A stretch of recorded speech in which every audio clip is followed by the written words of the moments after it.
sangue no zóio e faca na caveira, somos nós aqui de novo para encerrar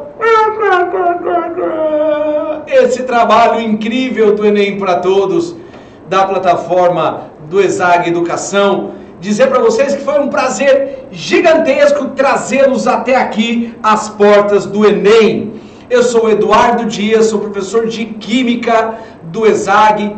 Estou aqui para a gente poder fazer uma compilação, fazer uma varredura. Tantos professores de Química que já passaram por aqui e contribuíram para você se desenvolver mais e estar mais próximo, mesmo distante aí na sua casa, mais próximo da sua vaga, mais próximo da gente. Tá bem? Eu sei que está acabando essa programação para esse Enem, mas ainda te convido para você nos seguir nas redes sociais, através do @ESAGMedicina e, obviamente, me seguir também no Facebook e no Instagram, no @EduardoDiasCoach. Olha, o material está na descrição desse vídeo, tá bom? Mas continuem nos assistindo, mesmo depois, só para curtir um pouquinho, na TV Online, não, TV ESAG Online, no YouTube. Vai nos dar muita alegria permanecer em contato com você. E quando você lá no SISU tiver sido aprovado, vem contar pra gente como é que foi essa experiência e festejar junto com a gente, já que a gente está aqui exatamente para buscar uma festa. Muito bem, estamos aqui, vamos nessa, vamos construir mais um último tijolinho, as últimas peças que faltam no quebra-cabeça da sua vaga. Moçadinha, é o seguinte, quero agradecer você que tá na monitoria hoje, que está acompanhando essa minha aula, não sei exatamente quem está aí, mas agradecer imensamente o trabalho dos plantonistas, os monitores que nos acompanham nas aulas, enquanto a gente está aqui, vai tirando a sua dúvida simultaneamente. Um beijo grande, vocês fazem parte desse trabalho também. Olha, hoje nós vamos trabalhar com um pouquinho de cada coisa. Eu vou fazer 10 exercícios e a gente vai tentar entender de uma forma global a programação como um todo, tá certo? Então, vou pensar nessas 10 questões algumas análises importantes para refrescar a sua memória e tirar o conteúdo das profundezas do esquecimento e trazê-las para a superfície da sua maturidade, para você poder acessá-las o mais rapidamente possível na hora da prova do Enem. Porque olha só, hein? Depois de domingo, depois da prova de humanidades, de linguagens, de redação, chegou a hora da gente botar para quebrar, porque eu não posso falar outra coisa. Muito bem, senhoras e senhores, abrindo o seu materialzinho aí, a gente vai começar esse trabalho com, obviamente, não vem legenda na prova, não vem legenda. Então você tem que entender fotografar o exercício e poder acessá-lo o mais rapidamente possível no teu portfólio de ferramentas conceituais. Então você olha para esse exercício, você já sabe que ele é eletroquímica. Então, dica importante da eletroquímica. Você só precisa saber duas coisas. Não importa se é pilha, não importa se é eletrólise, não importa se é análise quantitativa lei de Faraday, não importa. O que você precisa saber é o seguinte: alguém vai doar o elétron e alguém vai receber o elétron. Você só precisa saber da onde o elétron sai e para onde o elétron vai. Você só precisa saber quem oxida e quem reduz, tá bem? No caso da pilha, esse mecanismo é espontâneo. No caso da eletrólise, o mesmo mecanismo acontece, mas ele é não espontâneo, porque na eletrólise nós pensamos que acontece primeiro a redução, porque o elétron vem de fora e depois alguém vai doar o elétron. Mas é a mesma pegada. Então eu só preciso ler o texto, porque aqui eu tenho algumas informações, e reconhecer se ele é pilha ou eletrólise para saber se é espontâneo ou não. Observe a tabela dos potenciais padrão de redução de alguns metais. Tem 6 metais. Um trecho de uma ferrovia de ferro que liga 2 cidades no interior do estado de São Paulo está sofrendo um processo de corrosão devido às condições climáticas. Dos metais disponíveis da tabela, e considerando apenas a diferença de potencial, o metal mais indicado para evitar a corrosão. Pois bem, trata-se de um processo denominado pilha, porque primeiro, a corrosão é uma reação de oxidação, tá bem? Que pode ser espontânea ou não. Você pode promover a corrosão de um determinado material numa eletrólise. Você consegue fazer. Mas dentro do que ele está propondo, ele tem no meio ambiente uma barra de ferro sofrendo corrosão. Então é pilha. Então nós estamos falando desse cara aqui, ó. Esse cara, tá bem? Do ferro. Ele está sofrendo corrosão. Então olha só, apesar de todas as informações serem de redução, é um padrão de dados. Ele não está dizendo que todo mundo reduz. Ele só está dizendo qual é a capacidade de todo mundo sofrer redução, apenas isso. Mas o personagem nosso aqui é o ferro, tá bem? E o ferro está sofrendo o quê? Oxidação. Se ele está no meio ambiente, significa que ele está produzindo elétrons, está sofrendo o mecanismo de aumento do NOx de ferro para ferro 2+.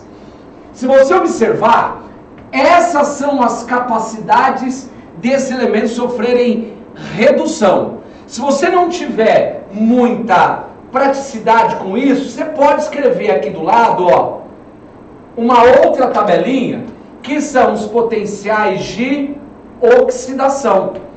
Por um mesmo material, o potencial de oxidação, ele tem o mesmo valor numérico, mas de sinal contrário. Então você pode fazer isso, ó, mais 2,38 volt para o magnésio, mais 0,44 volt para o ferro, mais 0,23 volt para o níquel, mais 0,14 volt para o estanho, mais 0,13 volt para o chumbo e menos 0,34 volt para o cobre. O ferro está oxidando para o ar. Então o ferro está lidando com essa característica, ó. Este é o potencial de oxidação do ferro. O que você quer? Você quer proteger o ferro. Você quer que essa reação química aqui, ó, não aconteça. Beleza? O oxigênio, do ar atmosférico, o segundo elemento mais eletronegativo da tabela periódica, ele é muito eletronegativo e adora elétrons. O oxigênio fala assim, vai ferro, me dá elétron. E o ferro, por ter a capacidade alta de oxidação, dou elétron para ele. E aí se eu falar assim, não, ferro, você não vai dar mais elétrons. Compensa eu colocar níquel? Não compensa, porque o ferro tem um potencial de oxidação maior. Compensa eu colocar estanho? Não, porque o ferro tem um potencial de oxidação maior. Compensa eu colocar chumbo? Não, porque o ferro tem um potencial de oxidação maior. Compensa eu colocar cobre? Não. Quem que compensa? Compensa eu colocar magnésio. O magnésio é um outro metal e que também tem tendência do elétron. Gente, todo mundo aqui tem tendência do elétron. Mas o único que diria para o ferro, ferro, fica de boas, porque eu vou doar o elétron no seu lugar, ele vai fazer o papel que a gente chama de metal de sacrifício. Ele vai literalmente se sacrificar para evitar que o ferro sofra oxidação. Então, quando você procurar preservar a estrutura de um material, colocando um outro para sofrer oxidação no seu lugar, esse outro, chamado de metal de sacrifício, tem que ter, você pode pensar das duas maneiras, ou um maior potencial de oxidação que este a ser protegido, ou um menor potencial de redução. De uma forma ou de outra, a escolha no primeiro exercício é magnésio, alternativa a letra E. Eu, particularmente, sempre gosto, quando eu falo de metal, de montar essa tabelinha aqui, ó, porque é só mudar o sinal, tá vendo? Porque te dá uma informação mais clara de oxidação, já que a oxidação é a perda de elétrons. Muito bem, muito bem. Foi isso o primeiro.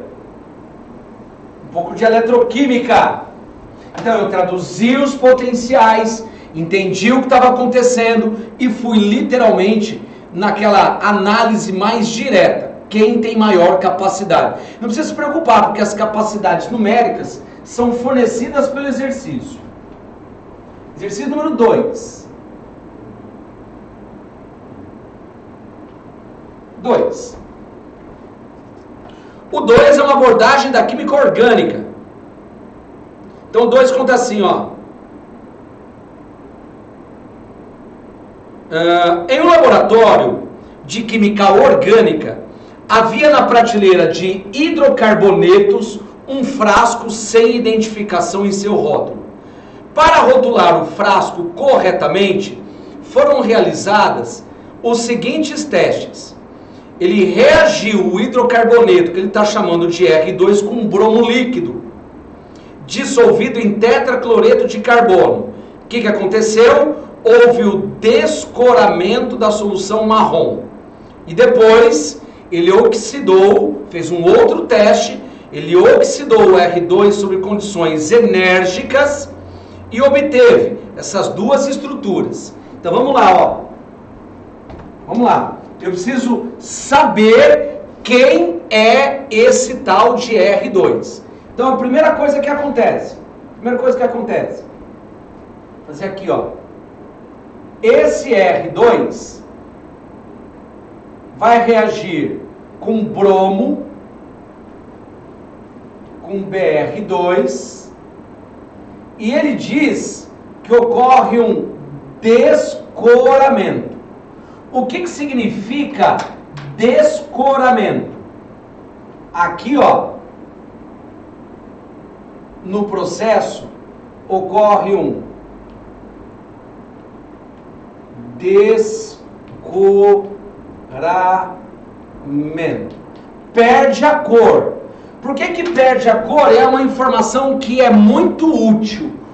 O bromo, e o bromo é uma molécula diatômica com ligação apolar, o bromo, ele é solúvel em tetracloreto de carbono, que também é apolar. Acontece que o bromo, ele é o quê? Marrom.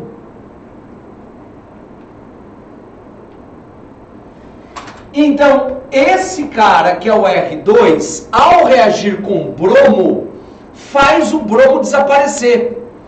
O bromo, em geral, faz algumas reações orgânicas especiais, tá bem? A principal reação que o bromo faz, chamada de bromação, ocorre quando um cara ele é insaturado. Ou seja, por causa dessa reação, que muito provavelmente é uma bromação, é uma reação de adição. Então eu já estou pensando que essa estrutura R2 é um cara o quê?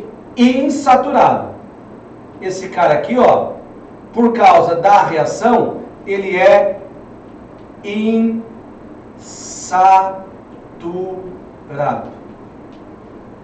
Por causa da reação com bromo. O bromo, ele preferencialmente ataca a dupla ligação, mas eu não sei quem ele é ainda. A segunda reação é uma reação de oxidação enérgica. Ele fala no texto. E quando você tem uma oxidação enérgica, o que a gente entende? Na oxidação enérgica, você vai reagir com KMnO4 em meio ácido. A oxidação enérgica que você viu na programação, a oxidação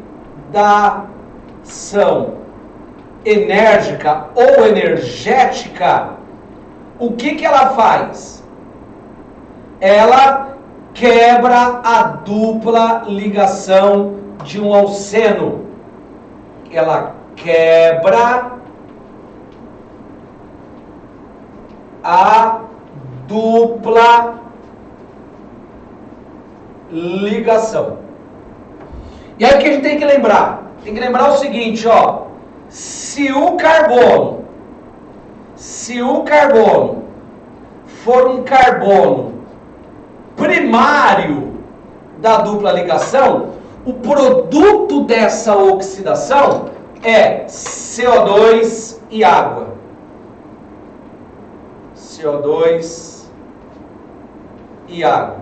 Se o carbono for um carbono secundário, carbono da dupla, você tem a formação de um ácido carboxílico.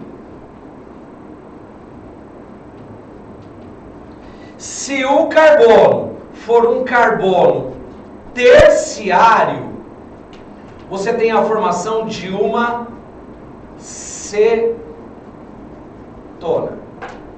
Lembrou desse conteúdo? Lembrou? Então, o que acontece? O que acontece é que o cara, ele te dá os seguintes produtos dessa oxidação enérgica. Ele te dá, ó, dupla O, fazer do jeito que está aí no seu material, dupla O, OH, tchan, tchan, tchan, dupla O, OH, mais CH3, dupla O, CH3, mais água,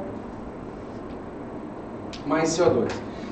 Você percebe que no rol dos produtos tem exatamente as características que a gente precisa? Então olha só, então observa, ó. Se deu CO2 e água, significa que isso aqui só pode ter vindo de um carbono primário, uma dupla num carbono da ponta. Gente, se aqui eu tenho uma cetona, se essa é uma cetona, significa que aqui, ó, eu teria um carbono terciário. E nesse cara que tem as duas funções, tá bem? E a gente observa que aqui ele tem ácido carboxílico e aqui ele tem ácido carboxílico. O que você observa, ó, ácido. O que você observa é então que esse carbono aqui, ó, ele vem de uma dupla num carbono secundário e aqui também de um carbono secundário. Então ocorreu, tá vendo isso aqui, ó? O que nós acreditamos? Que se esse cara tem dois grupos funcionais nas extremidades, esse cara veio em uma extremidade e esse cara veio na outra. É só você resgatar as duplas. Então olha só, esse cara aqui veio de um carbono primário. Então o que acontece, ó? Um carbono primário que vai ter uma dupla ligação. Esse carbono aqui é esse carbono aqui.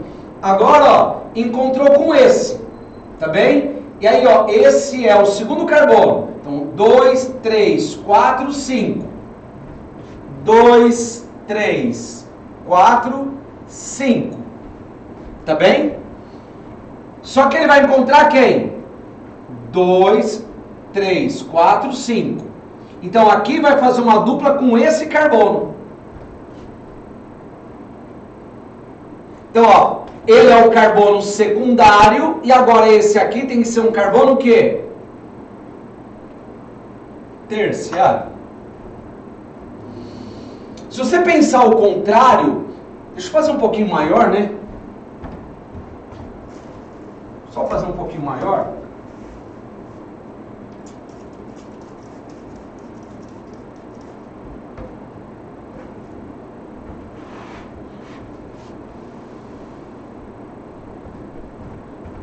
Só fazer um pouquinho maior, ó. Esse aqui que veio de um carbono primário. Tá bem? E aí ele vai encontrar com esse. 1, 2, 3, 4. 1, 2, 3, 4. Aí vai encontrar com esse. Dupla. Só que ele tem que ser um carbono o quê? Terciário. Agora se você olhar, ó, fica bem nítida. Você vai quebrar aqui. Você vai formar CO2 e água e vai formar ácido. E você vai quebrar aqui, ó, na oxidação. Vai formar ácido e vai formar também uma cetona. Gente, é bem coerente o que acontece. Porque, ó, na bromação desse cara,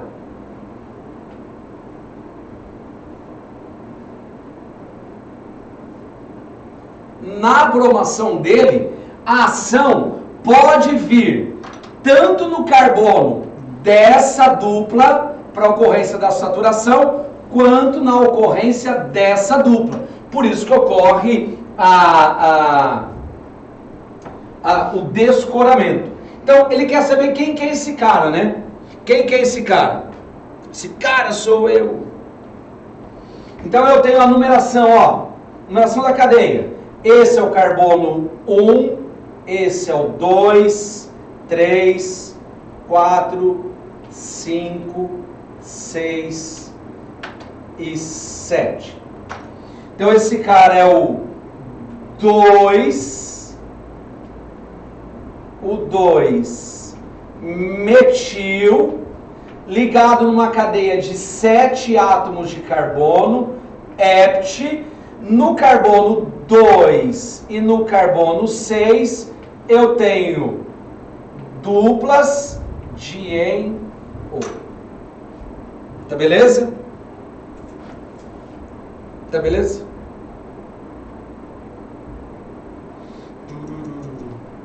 Deixa eu ver se eu fiz. Não, tá ao contrário a numeração. Eita! Tá ao contrário a numeração. A numeração, olha aqui, ó. A numeração começa daqui, porque aqui tem uma dupla, né, ó. 1, 2, 3, 4, 5, 6 e 7. Oi, trem. A prioridade é a posição da dupla, que está mais próxima do lado esquerdo. Então fica 6 metil. 6 metil. E o posicionamento das duplas é 1 e 5. Tá beleza? Agora sim. Porque a dupla tem prioridade na química orgânica. Então dá a alternativa letra D de dado. É muito detalhe na química orgânica, né? Muito detalhe. Muito bem. Muito bem.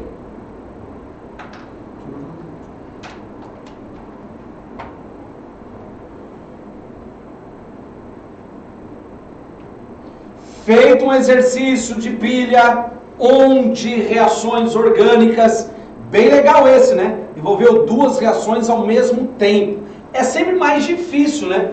Quando ele propõe de trás para frente. Eu gosto mais, acho mais fácil, quando ele pergunta quem é o produto.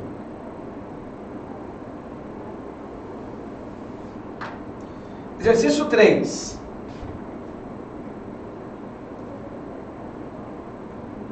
O 3. O 3 conta assim, ó.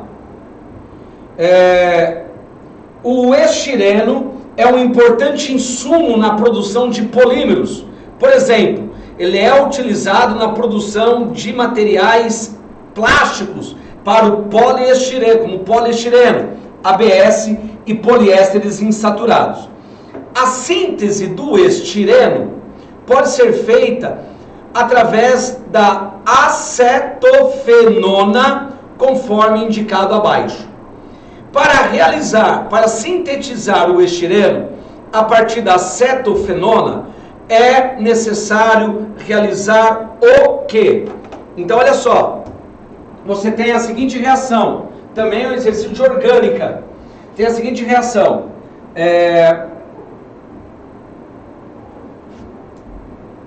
você tem esse cara aqui,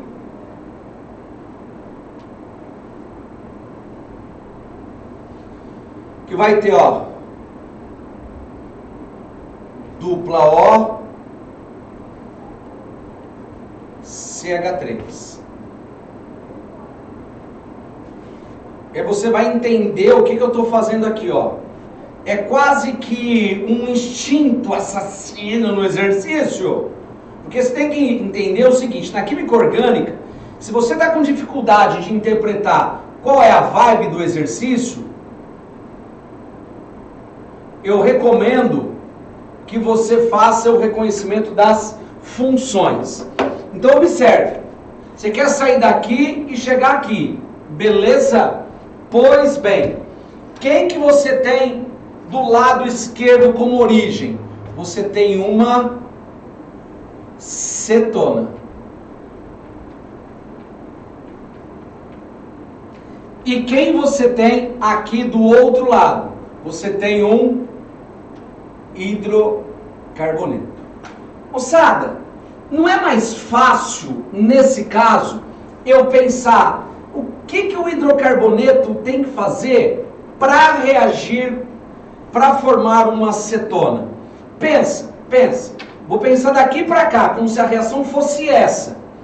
Se eu reagir com água, observe, se eu reagir com água, o que a água faria com o hidrocarboneto? A água quebraria a ligação π e faria uma reação de adição. Então eu teria isso aqui, ó. Eu teria isso aqui.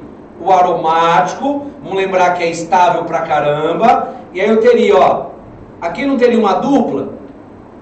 Eu ficaria com CH3 e aqui o OH.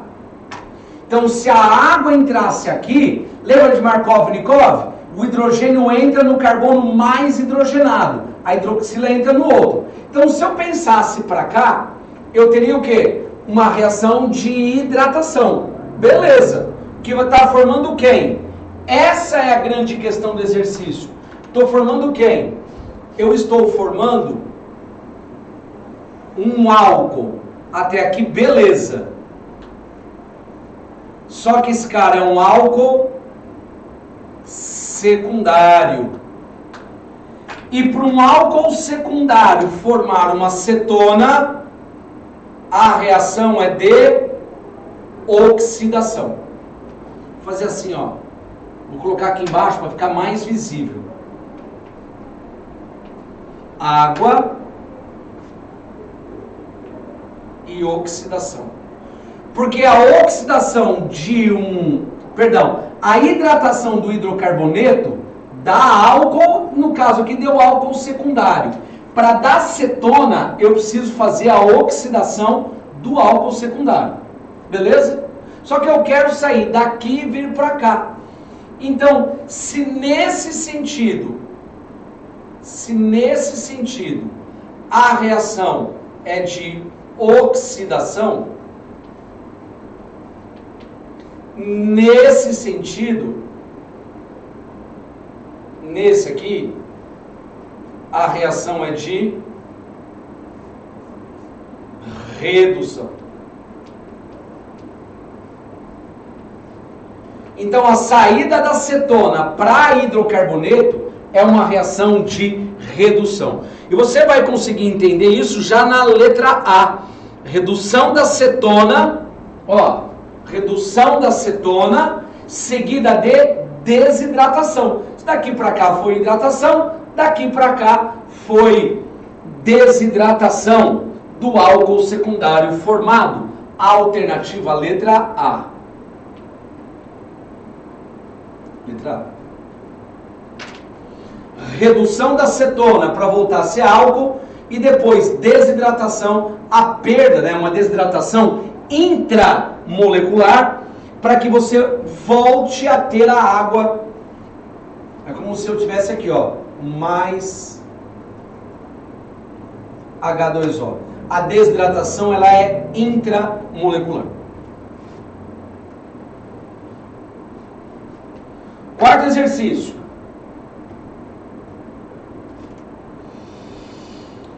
Leia abaixo a descrição sobre as características do ácido sulfúrico. É substância obtida a partir de enxofre, oxigênio e água, por meio de um processo de contato. Assim, ele é comercializado com pureza altíssima, de 96%, massa por massa. É o percentual em massa, né? O que faz com que a sua evaporação seja muito lenta em temperatura ambiente. Solúvel em solventes polares, o seu grau de ionização é muito alto, o que faz com que ele seja um ácido muito forte. Quando solúvel em água, ocorre uma reação exotérmica, portanto liberando calor. O ácido sulfúrico concentrado é vendido em frascos contendo no rótulo as seguintes informações: o seu percentual em massa é de 96%, a densidade da solução é de 1,84 e a massa molar do ácido é 98.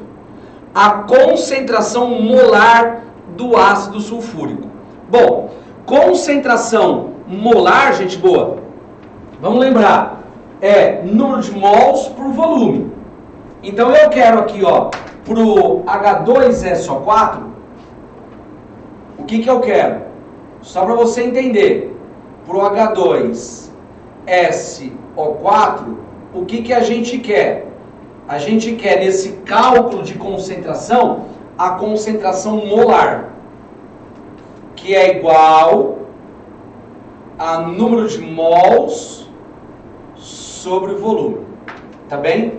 Então eu tenho essas duas dúvidas. Então o que eu vou fazer? Eu vou resolver a primeira dúvida. Se é concentração, e a concentração ele é um dado relativo, não é um dado absoluto, então eu vou já resolver e dizer o seguinte, ó, 1 litro. Eu vou considerar que o volume é 1 litro, ou seja, 1000 ml. Tá bem? Que é o volume da solução. Então o que eu posso começar a pensar aqui? Vamos pensar pela densidade, ó. Pela densidade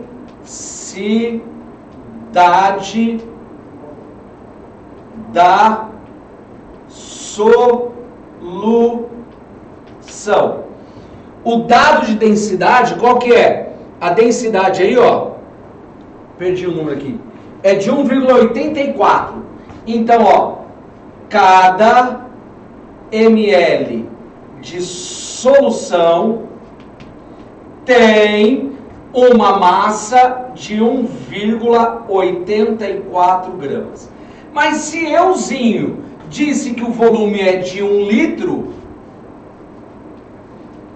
1000 ml de solução, a massa total vai ter M.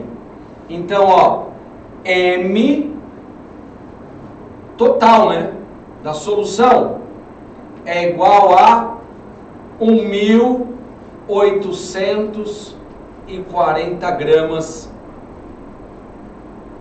de solução. Porém, ele falou que o ácido sulfúrico, ele representa 96%. Então, a massa do ácido é igual a 1.840 gramas vezes 0,96. Essa é a massa do ácido. A massa. E quando você faz essa conta, você vai encontrar 1.766. 1.766 gramas do ácido. E agora, Se eu tenho a massa do ácido, dá para saber qual é o número de mols.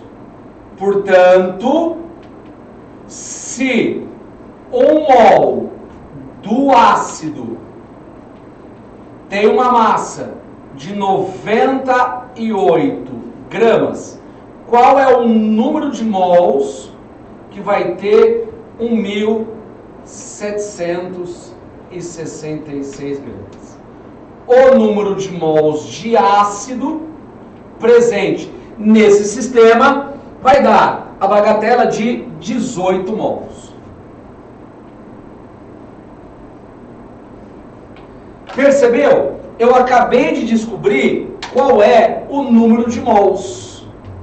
Porque eu determinei um padrão de 1 litro. 18 mols. Edu, e se eu colocasse um outro volume? Coloca 2. Você vai encontrar o dobro da massa e o dobro. Só que aí você vai ter que fazer 36 por 2. Portanto, qualquer que seja o valor do volume que você determina, a concentração vai dar 18 mols por litro. Tá bem? 18 mols por litro, alternativa exercício 4, alternativa letra D. Se eu não tenho um dado real, absoluto, eu posso definir um volume, a concentração será correspondente a esse volume. Eu indicaria você escolher sempre o volume 1 litro. Vou sair daqui um segundinho para você printar esses 4 exercícios para a gente poder desenvolver a outra parte da lista. Tá bem? 3, 2, 1, somos nós.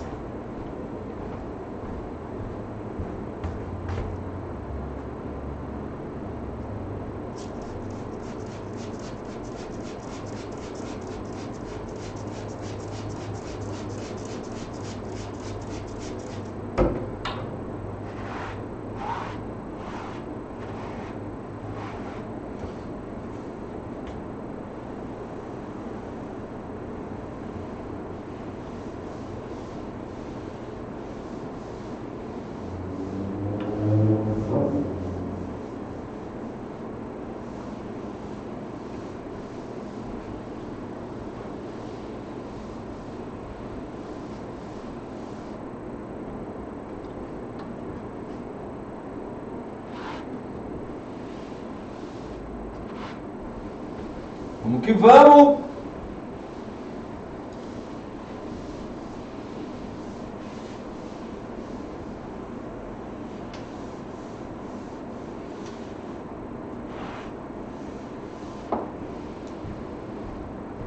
Exercício 5.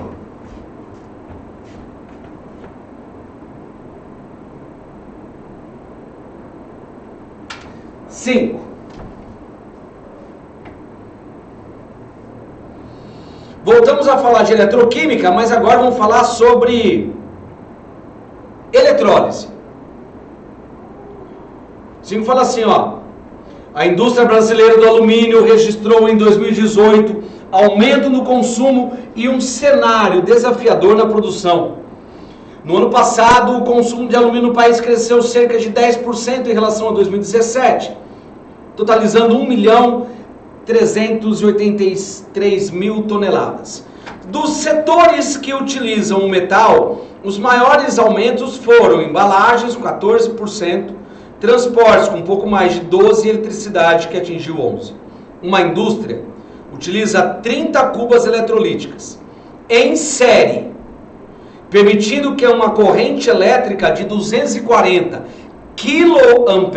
kA seja aplicada. A massa de alumínio em toneladas produzida em um intervalo de 8 horas. Então, olha só. Se eu vou produzir o alumínio, ele tem que partir de uma estrutura ionizada. Ou seja, eu tenho que partir disso aqui, ó. Do Al3+, se é um mecanismo eletrolítico, mais 3 elétrons, que vai produzir o alumínio metálico. Tá bem? O alumínio metálico. Observe que nesse caso, a proporção estequiométrica da quantidade de alumínio e a quantidade de elétrons é de 1 para 3. Então, para eu descobrir, já que ele está perguntando a massa de alumínio, para eu descobrir qual é a massa de alumínio produzida, eu preciso descobrir qual é a quantidade de elétrons que passou. Então, a primeira coisa que eu vou fazer é utilizar a formulinha do Kitt, que é igual a quantidade de carga é a corrente vezes o tempo. Duas informações que ele me forneceu no exercício, que é igual. Vamos lembrar o seguinte, ó. Você tem, ele falou 240 kA. Então é 240 vezes 10 ao cubo. Só que o tempo, não pode esquecer que tem que ser em segundos. Ele está me dando 8 horas. Então 8 horas é 8 vezes 60 minutos vezes 60 segundos. Tá bem? São 8 horas, né? 8 horas. Cada hora, 60 minutos. Cada minuto, 60 segundos. Você vai fazer essa conta aí e vai chegar numa quantidade que... já vou fazer uma outra conta aqui também. Vou fazer aqui, ó, vezes 30, né? Esqueci aqui, eu tô lendo o texto, ó. Vezes 30 cubas. Vezes 30 cubas. E vezes T vezes 30. Porque na eletrólise em série, o que acontece na primeira, acontece igualzinho nas segundas. Então é só multiplicar. Então, fazendo essa operação matemática, você descobre qual é a quantidade de carga elétrica. Você descobre a quantidade em coulomb de elétrons que passa. E essa quantidade eu tenho o dado aqui, eu tenho o valor aqui, ó. Vai dar 207 vezes 10 à nona. 207 vezes 10 à nona potência coulomb. Você lembra que nós falamos que é de 3 para 1? Isso significa que a cada 3 mols de elétrons, produz 1 mol de alumínio. E o quanto eu tenho de carga em cada mol de elétrons? 96.500 coulombs. Porque aqui, ó, aqui é a carga elétrica de 1 mol de elétrons. Então isso aqui significa 1 Faraday, que é igual a 1 mol de elétrons. Tá bem? Que tem esse valor de carga. Isso fornece 1 mol de alumínio, que é de 27 gramas. Acontece que você tem 207 vezes 10 à nona coulombs para descobrir qual é a massa de alumínio produzida. A massa de alumínio, fazendo essa conta, vai dar algo grande pra caramba, vai dar 19... Opa! 19 vezes 10 à nona gramas. 19 vezes 10 a sexta quilos. 10 a nona. Deixa eu ver, 10 a nona. Acho que vai dar massa é igual, vai dar 19 toneladas. 19 toneladas, 19, aqui 10 a sexta. Tá bem? 10 a sexta. 19 toneladas, viu? Pela relação estequiométrica, você encontra lá 19 toneladas. Portanto, a alternativa, letra D de dado. Letra D.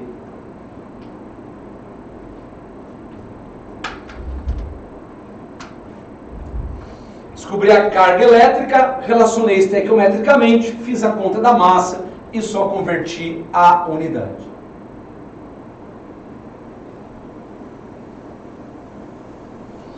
Vamos que vamos, vamos abordar um outro assunto agora interessante também, o exercício número 6.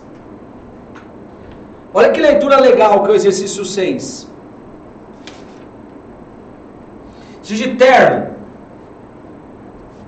Ele fala, ó, o etino, também chamado de gás acetileno ou oxiacetileno, pode ser produzido a partir da reação entre o carbeto de cálcio e a água. É uma maneira com a qual ele é obtido, né? É utilizado por espeleologistas, pessoas que, né, cavam caverna lá e tal. Eles pegam um carbeto, que eles chamam de carbureto, né?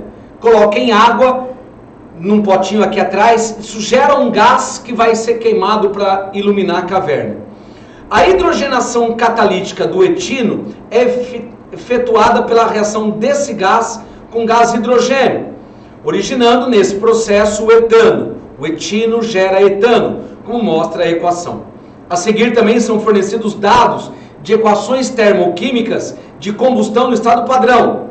Eu quero a variação da entalpia para a hidrogenação de 2 mols do acetileno. Então eu vou contar assim para você da seguinte maneira, ó. Equação global. O que ele quer? Ele quer que o C2H2 reaja com 2H2 e produza C2H6. Para isso ele quer o ΔH. Só que ele te dá 3 equações, que são 3 etapas. Então é aqui, ó. Etapa 1, etapa 2 e etapa 3. Só vou escrever os dados do exercício.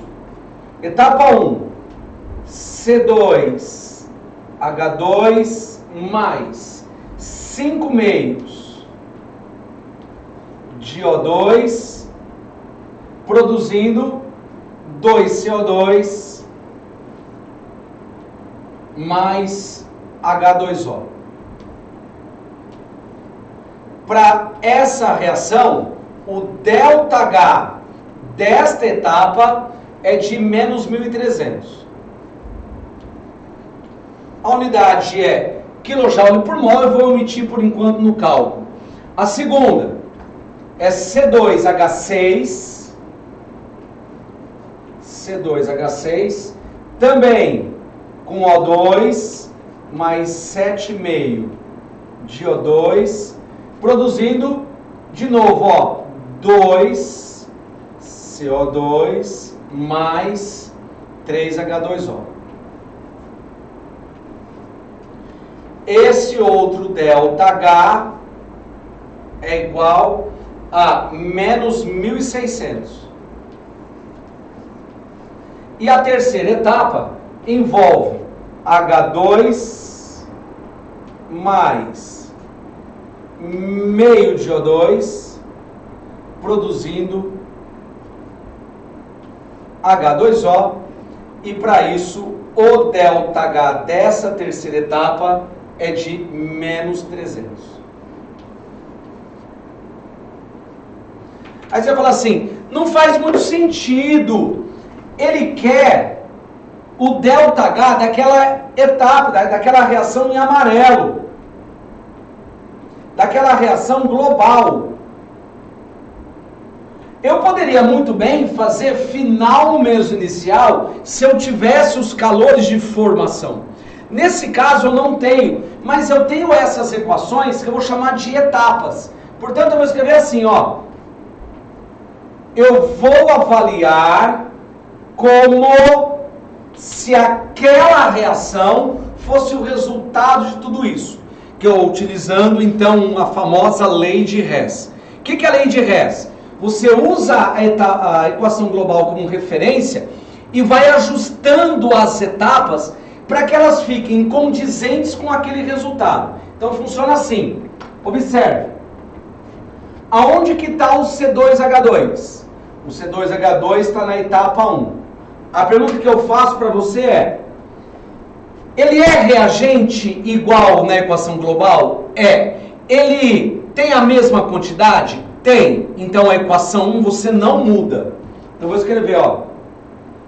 C2H2 mais 5 meios de O2, dando 2 CO2 mais água. Baseado no C2H2, eu mantive a equação, não mexo no ΔH, menos 1.300.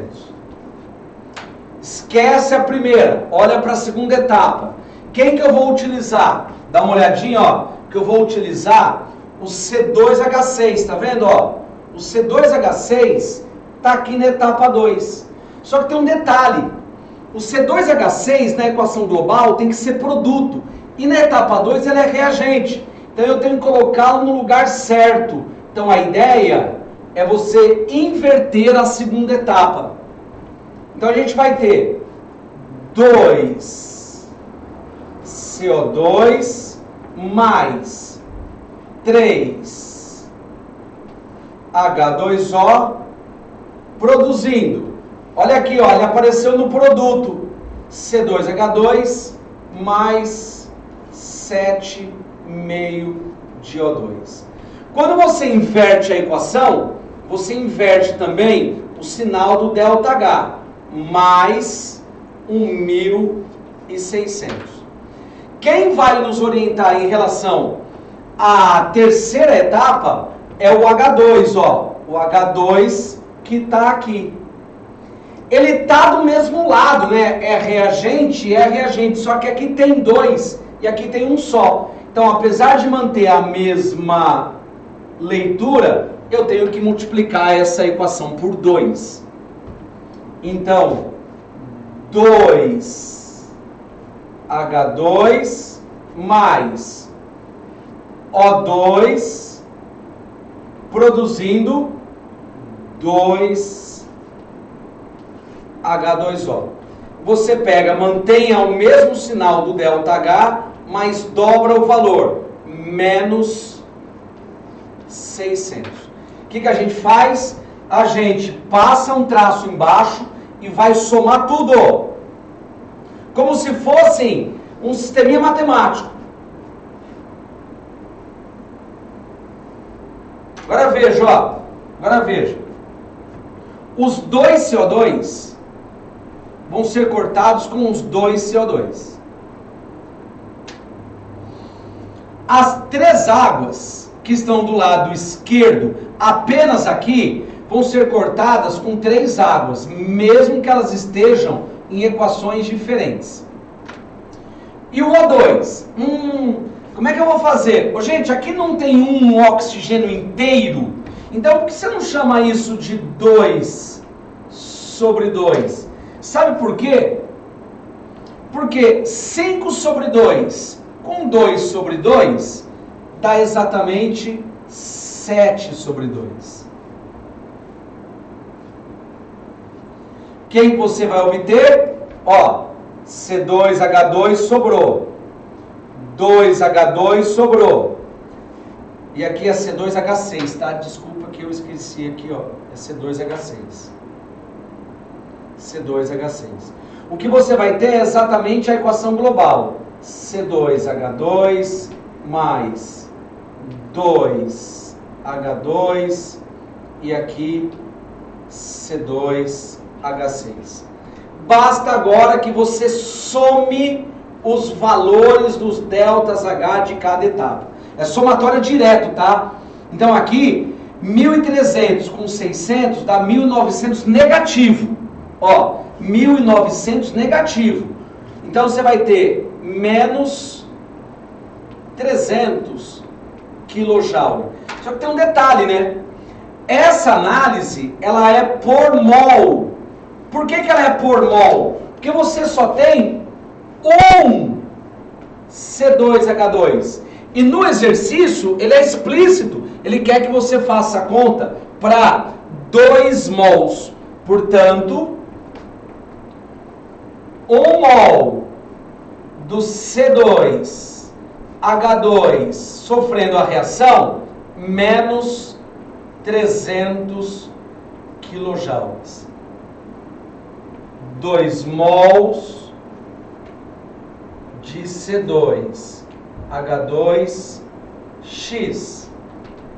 A resposta é menos 600 kJ, mas agora não pode colocar por mol. Menos 600, o que nos dá a alternativa letra B.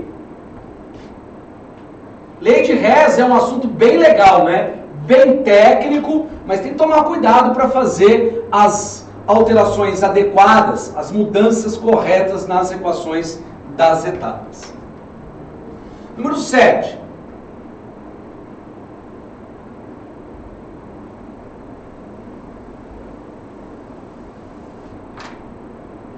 Número 7.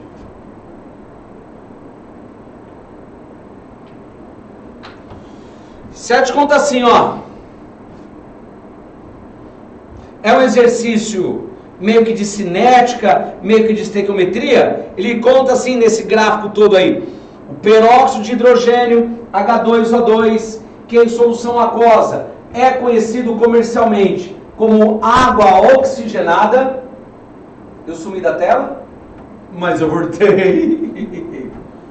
É um líquido incolor, viscoso e um poderoso agente oxidante. O peróxido de hidrogênio se decompõe, como ilustrado na equação química a seguir. Dentre os gráficos, o que representa corretamente as concentrações das espécies presentes em um determinado intervalo de tempo. Então vamos nessa, ó. Vamos nessa. Você tem 2 H2O2, 2 H2O mais O2. O que você não pode esquecer é o conceito elementar. Esse cara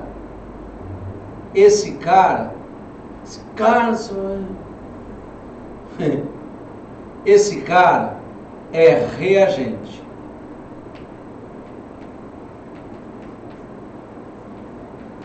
E esses caras aqui, ó, são produtos. Vai no simples.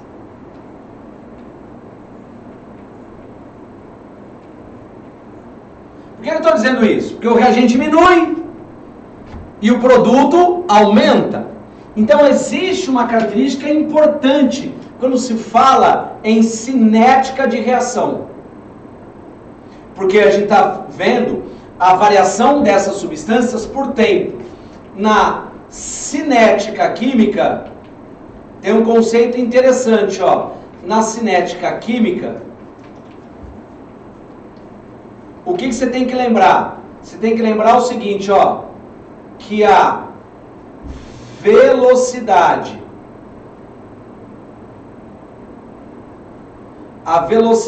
média é diretamente proporcional a estequiometria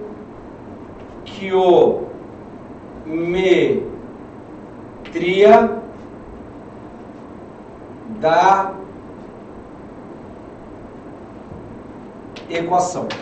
Então a velocidade média, tá bem? Não vai esquecer, ó, a velocidade média. Mas tem um detalhe, hein? A velocidade média molar ou velocidade média volumétrica, se o cara for gasoso. Massa não. Então é como se fosse um cálculo estequiométrico, que nesse caso está sendo proposto uma proporção de 2 para 2 para 1.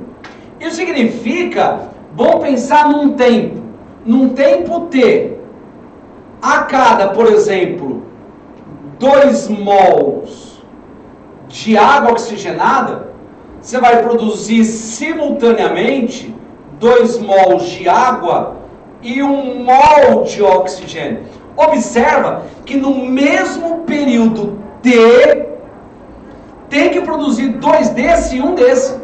Então a cinética da água é maior do que a do O2 e é igual à da água oxigenada. Só com um detalhe, hein? Isso aqui diminui. Por que diminui? Porque esse cara é reagente e reagente é consumido. Esse cara aumenta e esse cara aumenta. Você tem que contar isso na forma de gráfico. Na forma de gráfico. Sobre as quantidades. Porque no começo, o que acontece? Você só tem água oxigenada, você não tem o produto. Então eu vou escrever assim, ó. Vou escrever aqui, é só um pontilhadinho, tá? O que acontece com o tempo é que a água oxigenada tende a desaparecer.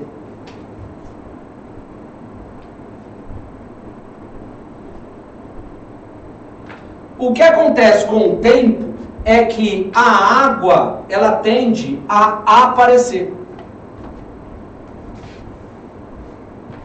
E ela vai aparecer, ó, no mesmo ritmo que a água oxigenada desaparece.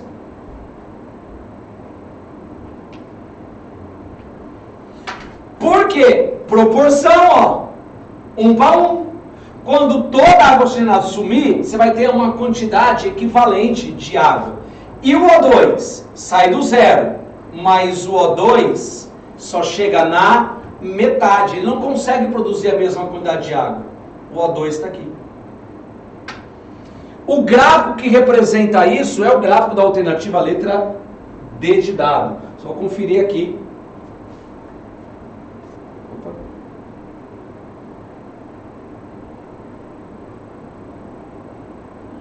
É o gráfico da letra D de dado, exatamente. Letra D. Reagente diminui, produto aumenta, mas tem que há de se respeitar a estequiometria da reação. Exercício 8. Ó, já vimos eletroquímica, já vimos eletrólise, já vimos pilha, já vimos cálculo de concentração, vimos 2 questões de orgânica, vimos agora um pouquinho de cinética, no caso aqui velocidade média. Exercício 8. 8.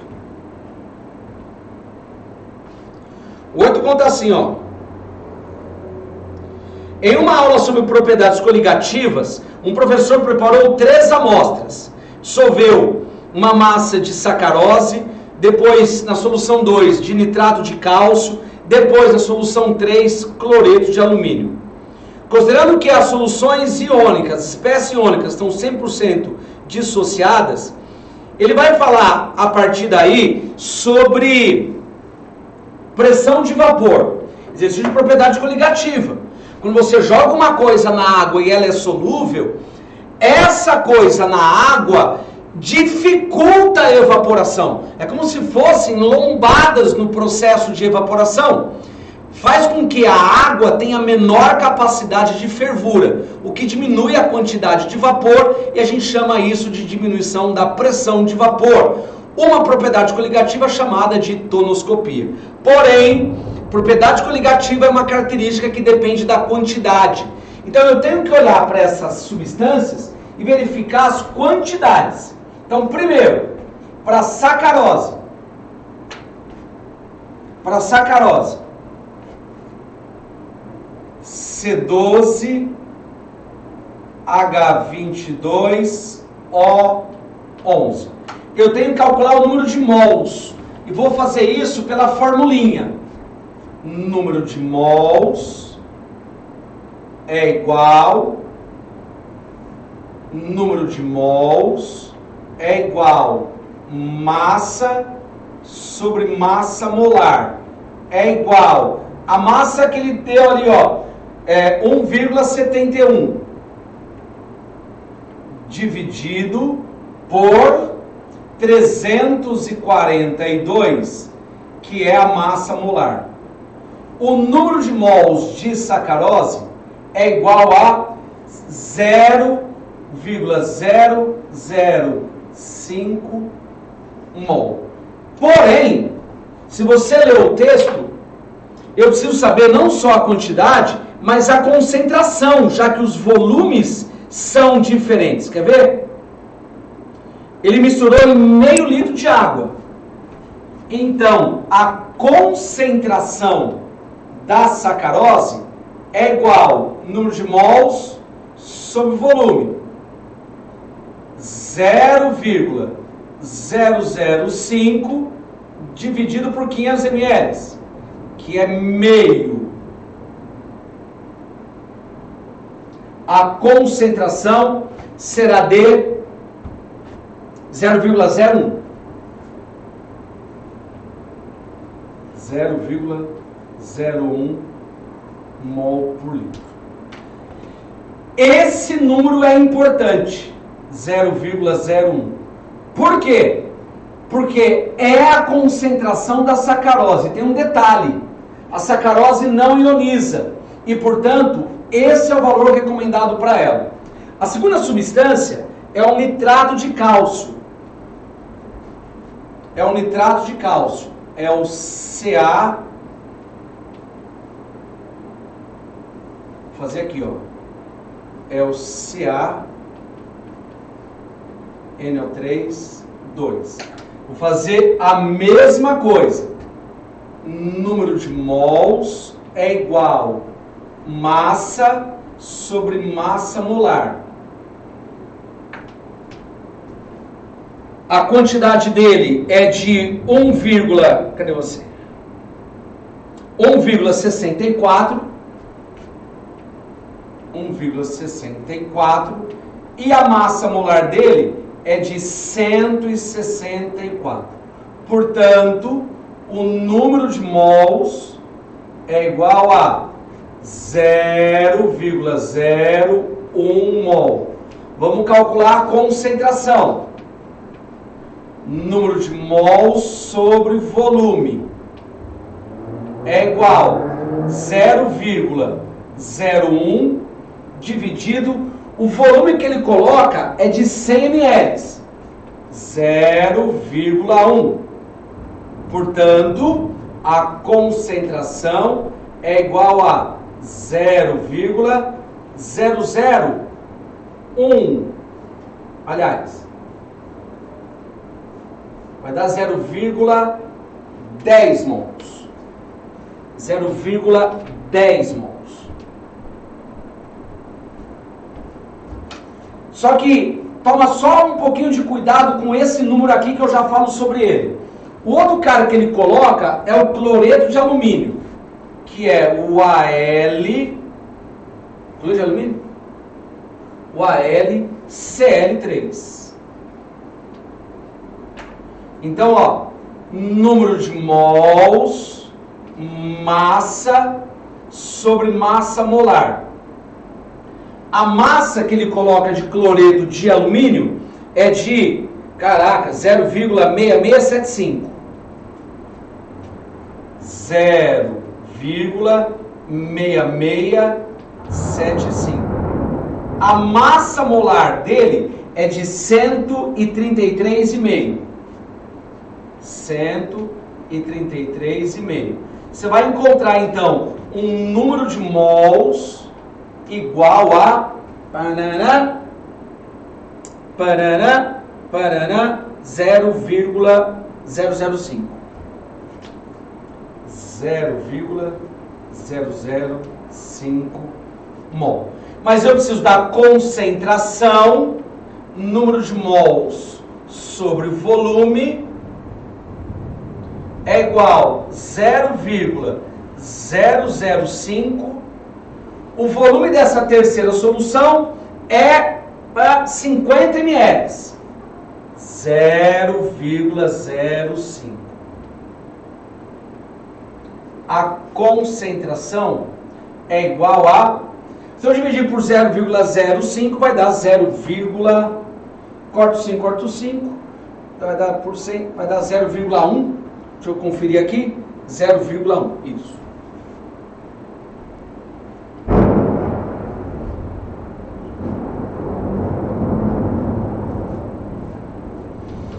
Agora observe, essa é a concentração para esse cara. Então esse cara, eu posso considerar que a quantidade prevista para ele é 0,01. Mas para esse cara aqui, ó, o que acontece? Ele é solúvel, então ele vai dissociar em Ca2+, mais 2NO3-. Isso significa que de uma partícula eu criei 3.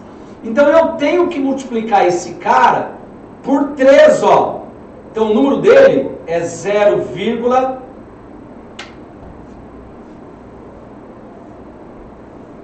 o número dele passa a ser quanto? 0,30. A mesma coisa eu tenho que fazer com esse cara aqui, ó. É alumínio 3+, mais 3Cl-. De um dele eu proponho 4, uma de alumínio e 3 desse. Então aqui eu tenho que propor 4 vezes esse valor, 0,40. Quem tem a maior assertividade na propriedade coligativa é quem tem a maior concentração. Então eu tenho que tomar cuidado se a substância ela está dissociada ou não. Nesse caso, o que acontece? A dissociação do cloreto de alumínio gera mais partículas que a desse e que a desse cara aqui. Então, a pressão de vapor, se você olhar a letra C, da solução do cloreto de alumínio é a menor de todas, porque tem a maior quantidade. É um problema de cálculo mesmo. Mas aqui eu não me preocupei porque a sacarose não dissocia. Aqui eu fiz o mesmo cálculo, mas eu tive que abandonar esse número por força da dissociação dessas duas substâncias. Beleza? Vou sair da frente para você printar a lousa, mas esses exercícios que estão aí. E vamos para os nossos dois últimos.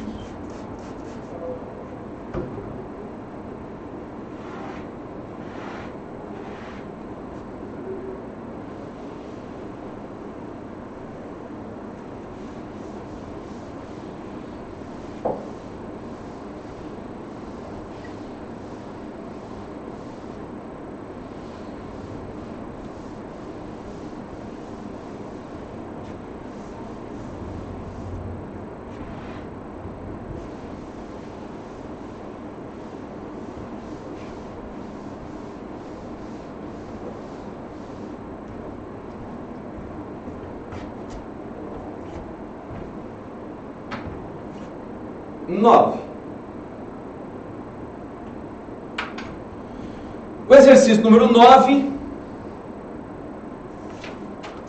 diz o seguinte: a água encontrada em Marte não é a água que temos na Terra. Não, isso é o 10. Aqui, ó. Na análise de uma amostra de água de um reservatório, verificou-se a presença de 2 contaminantes nas seguintes concentrações: o benzeno, 0,39 gramas por litro, e miligramas, né? E o metanal, o formaldeído 0,40. Em análises químicas, o carbono orgânico total é uma grandeza que expressa a concentração do carbono de origem orgânica em uma amostra. Assim, com base nos dados da tabela, a concentração de carbono orgânico total na amostra de água examinada é de quanto? Muito bem, é de quanto? Ele quer o percentual, a concentração de carbono total. Muito bem, então vamos pensar aqui, ó. Vamos pensar no benzeno. Vamos pensar aqui no benzeno. O benzeno é o C6H6. É o C6H6. Portanto, a massa molar dele é igual a 6 vezes 12 mais 6 vezes 1. 6 vezes 12, 72, mais 6 vai dar 82.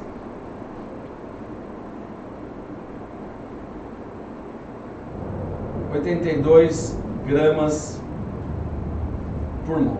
Só ver se minha conta está certa. 78, né? 6 vezes 6, 60, 72. Nossa senhora, agora eu fui longe, hein? Vai dar 78. E o outro é o metanal.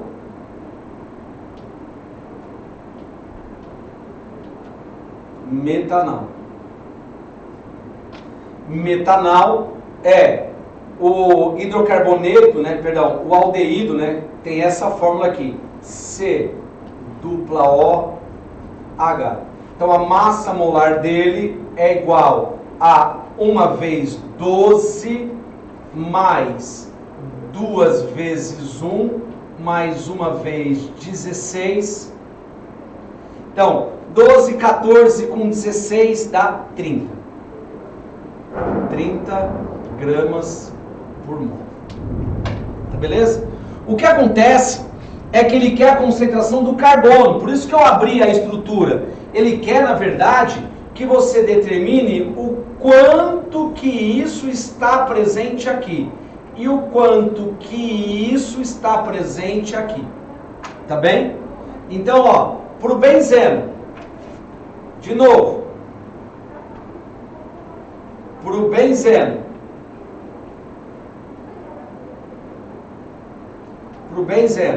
o percentual de carbono é igual a 72 dividido por 78. No metanal,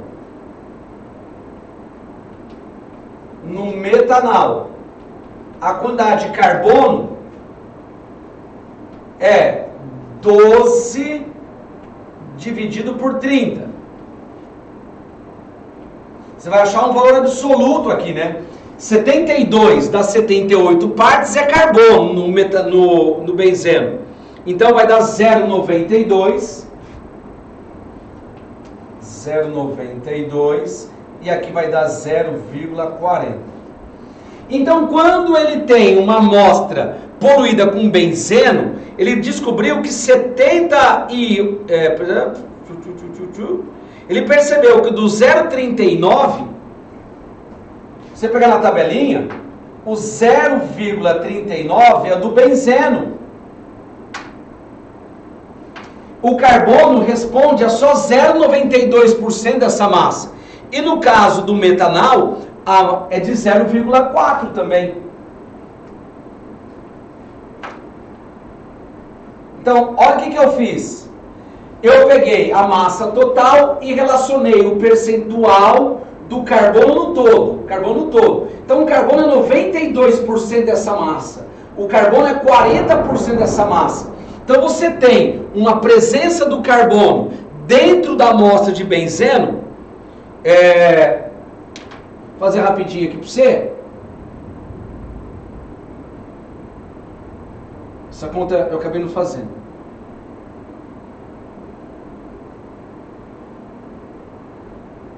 0,92 vezes 0,39, 0,36. 0,36 miligramas. Enquanto aqui, ó, 0,4 vezes 0,4, 0,16. O carbono está nos dois, né? Então, quando você avalia a totalidade, você soma as interferências do carbono nas duas amostras, o que vai ser igual a 0,6612 vai 1, 3, 4, 5, 52. 0,52 miligramas por litro, alternativa letra C.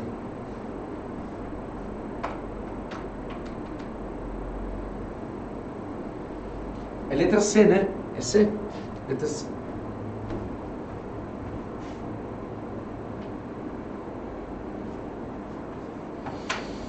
Então, eu fiz a abertura para você ver de onde que vem o carbono. O carbono tem 72 aqui dentro e o carbono tem 12 aqui dentro. Então, ele tem 92% do benzeno e 40% do metanol. Por isso, ele é responsável por 92% da amostra de benzeno e 40% da amostra de metanol. Aí é só você fazer a somatória.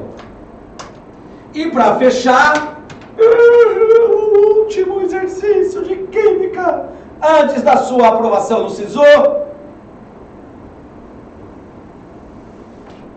o exercício número 10. Diz assim, ó. Diz assim.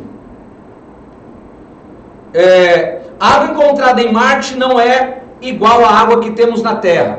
Marte apresenta hoje, sobretudo, a chamada água semipesada, que não pode ser consumida como água normal. Ao longo do tempo, o planeta perdeu 87% da sua água por evaporação. E a razão entre a água semipesada e a água normal faz com que seja possível determinar a quantidade de água em Marte. A água semipesada é um composto de fórmula HDO, o D de deutério, né, que é um isótopo do hidrogênio, no qual o D indica o átomo de deutério, que tem um nêutron, enquanto o H não tem nenhum nêutron.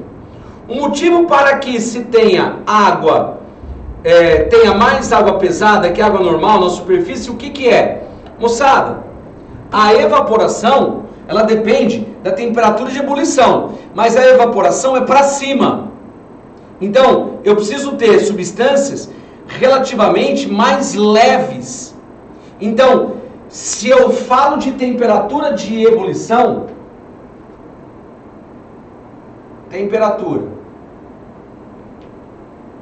ou, melhor falando, de volatilidade, que depende da temperatura de ebulição, vamos pensar no seguinte exemplo. Vamos pensar na química orgânica, ó.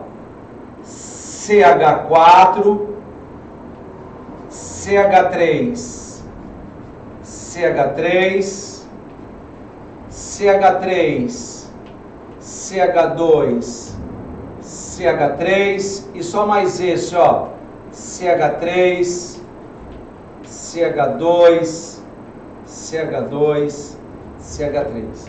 O que você percebe? Que de baixo para cima a volatilidade aumenta. Então, nesse sentido, você tem uma mais volátil e menor temperatura de ebulição. Por quê? Porque nos hidrocarbonetos, todos eles são apolares. E se relacionam da mesma forma, ou seja, por dipolo induzido. Mas quando você pega a água, você tem o H2O e o HDO. O princípio é o mesmo.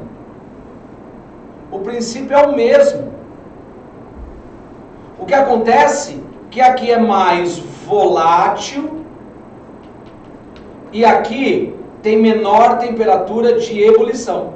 Diminui a temperatura de ebulição. Tá bem, ó? Nesse sentido, a volatilidade aumenta, a temperatura de ebulição diminui. Beleza. Mas qual é o critério?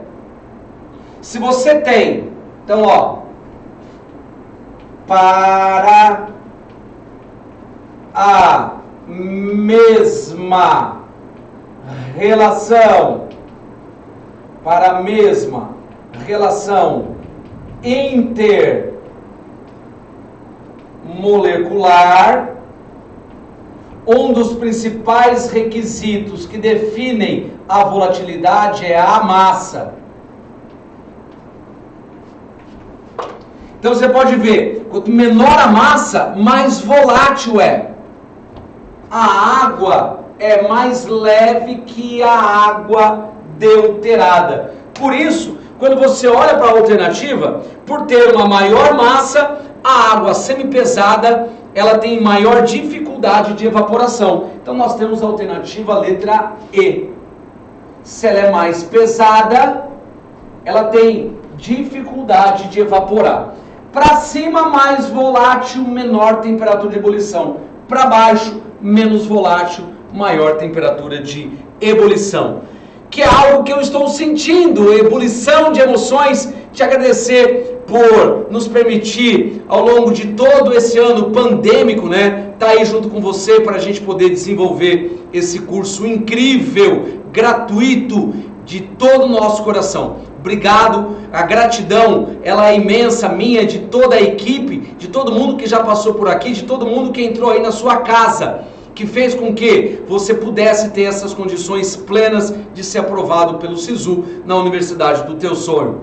Eu deixo aqui o meu agradecimento particular, a minha bênção, que Deus te abençoe, que Deus te proteja. Obrigado pela oportunidade desse ano de ter contribuído com você. Até qualquer dia, até qualquer hora. E é você, com sangue nos olhos, com faca na caveira, nas universidades em 2021. Tchau, abraço!